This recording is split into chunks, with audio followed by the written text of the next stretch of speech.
Hello everyone, চলুন আপনাদেরকে আমি আমার নতুন অতিথির সাথে দেখা করাই। এই যে আমার নতুন অতিথি মিঠু, এটা হচ্ছে আমার প্রতিবেশীর প্যারেট। हेलो, रोटी चाहिए?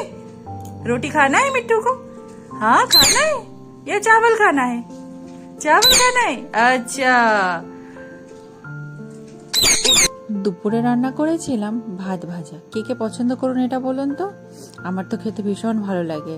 মানে কালকে রাতের অনেকটা ভাত বেঁচে গেছিলো, তাই কি আর করব, সেই ভাতটাকে দিয়ে তার মধ্যে আলু, বেশি করে পেঁয়াজ, কাঁচা লঙ্কা, শুকনো লঙ্কা আর একটা ডিম দিয়ে ফ্রাই করে নিয়েছিলাম। এরকম খেতে খুব ভালো লাগে, কিন্তু শীতের দিনে বিশেষ করে। তো এইটা ছিল আমার হচ্ছে দুপুরের লাঞ্চ। বেশি করে বানিয়ে নিয়েছিলাম।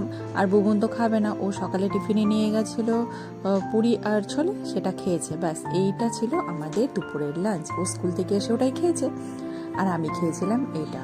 মানে খেতে আমার না ভীষণ ভালো লাগে এরকম ভাত ভাজা। প্রায় খাওয়া হতো, বুবুনের বাবা যখন ছিল প্রায় দিনই বানানো হতো, কিন্তু ওর বাবা যাওয়ার পর থেকে সেরকম আর খাওয়া হয় না। আজ খুব খেতে ইচ্ছে করছিল, তাই সেটাই বানিয়ে নিয়েছিলাম। আর সাথে নিয়েছিলাম শুকনো লঙ্কা। শুকনো লঙ্কা দিয়ে বেশ ডোলে খেতে কিন্তু ভীষণ ভালো লাগে। বেশ ঝাল ঝাল, আর শুকনো লঙ্কার একটা আলাদা রকম ঝাঁজ আছে, সেটা দিয়ে বেশ জমে যায় খাবারটা। তারপরে বিকেলবেলা ওই সুইটকর্ন এনেছিলাম, সেটাকে বয়েল করে নিয়েছিলাম, আর সাথে দিয়েছিলাম বিট নুন। সুইটকর্ন খেতেও কিন্তু খুব ভালো লাগে, আমার সুইটকর্নটার স্মেলটা ভীষণ ভালো লাগে। ওটা খেয়েছিলাম। আর রাতে খেয়েছিলাম কি বলুন তো, রাতে ছিল খিচুড়ি।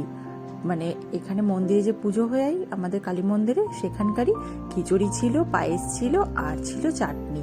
এইটা ছিল আমাদের রাতের ডিনার। মানে আজকে সারা দিনটা না মানে জমে গেছিল জাস্ট খাওয়া দাওয়াগুলো। আর এই ডিনারটা তো দারুণ ছিল, দারুণ। আর খিচুড়ি কার না ভালো লাগে বলুন তো। আর এরকম সাথে যদি থাকে চাটনি আর পায়েস, কিচ্ছু বলার নেই।